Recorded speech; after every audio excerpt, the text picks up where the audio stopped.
In the very last paragraph of your book, you say that if we discover a complete theory of the universe, then it should in time be understandable in broad principle to everyone and not just to a few scientists.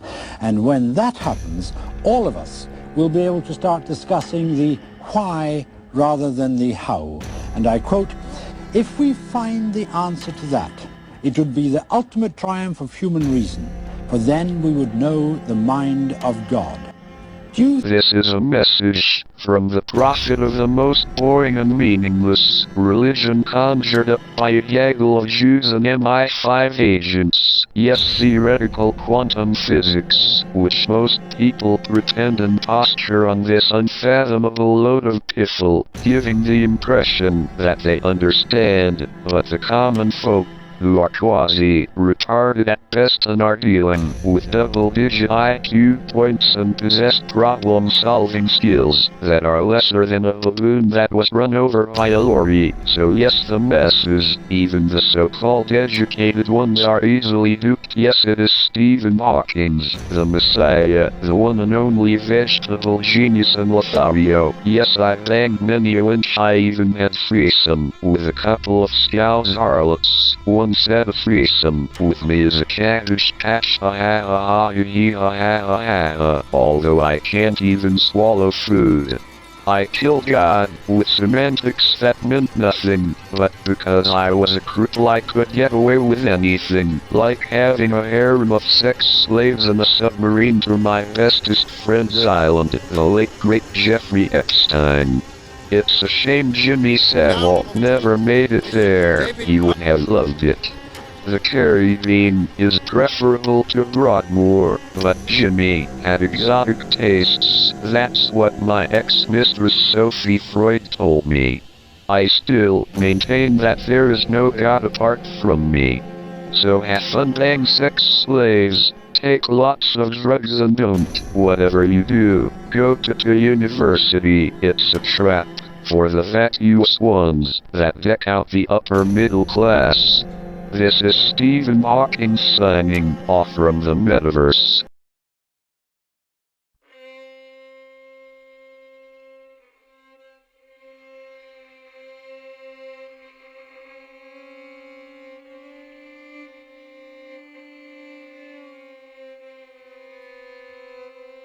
Stephen Hawking astonishes everybody who knows him. I was a bit frightened to talk to him. Raymond Laflamme is from Quebec City. Like Stephen's other postgraduate students, he had to come to grips with the communications problem. It's difficult to see his expression when you see him for the first time. After a while, you understand things, but at the beginning, you have the impression that it's like a wall without any emotion. After a bit of time, you see that there's a lot of emotions and a lot of feelings. Stephen, when did you first realize you wanted to be a physicist? I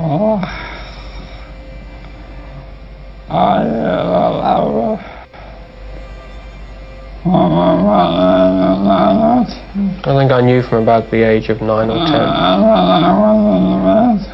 that I wanted to be a scientist. Most of my activities, like playing with model fireworks, or model railways, or playing complicated games, was aimed in some way at finding out how the world worked around me. So in a sense, you went from modeling planes to modeling the universe. I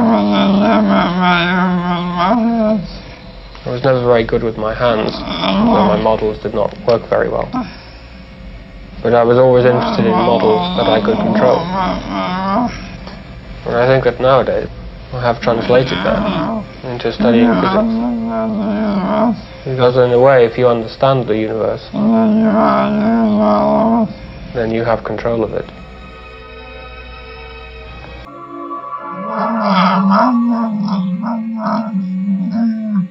But then Einstein showed that one could account for gravity by saying that space-time is really curved. And up to this century, we thought that you could measure the position and velocity of a particle up to arbitrary accuracy. But then in this century, we discovered a new kind of theory called quantum mechanics. which tells us that you cannot measure both the position and velocity of a particle simultaneously to arbitrary accuracy. The more accurately you measure the position, the less accurately you know the velocity, and vice versa.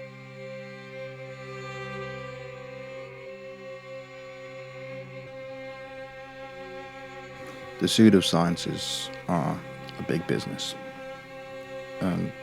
People loved Hawkings. They loved the idea of him. The idea of a vegetable that's the smartest man in the world, speaking through a robot wheelchair, and before that having a ginger translator that could understand vegetable and translate it perfectly. It's a must-watch. Stephen Hawking's Universe documentary from the late 80s, I believe. His wife, or one of his wives, or the character that plays his wife, is quite hilarious, actually. It's just so... and really, you don't need to have read a brief history of time or understand theoretical quantum physics, much of which is incomprehensible and just piffle, but not worth.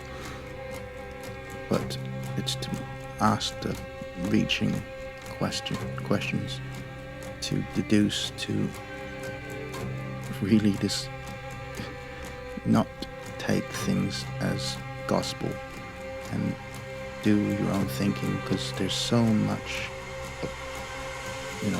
rubbish, so much stuff that's just there to distract and or to as red herrings. Really,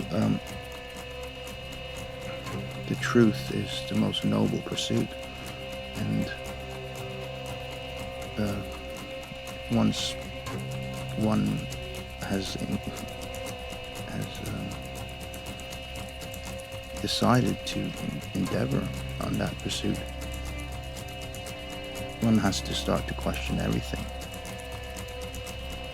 And it's not a pursuit that requires one to be a genius or anything.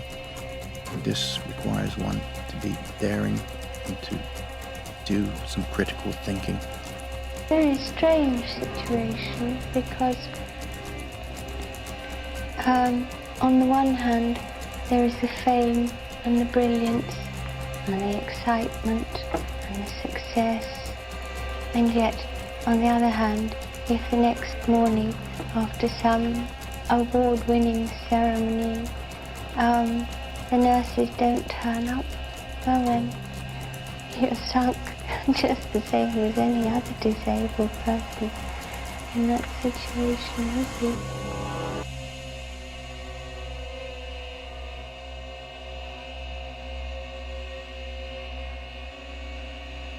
I would like to thank my dear friends Jeffrey Epstein and kindred spirit Jimmy Savile for making all of this possible.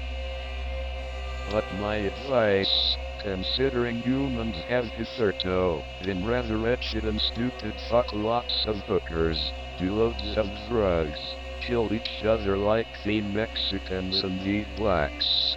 Do the universe a real favor and go out with a bang.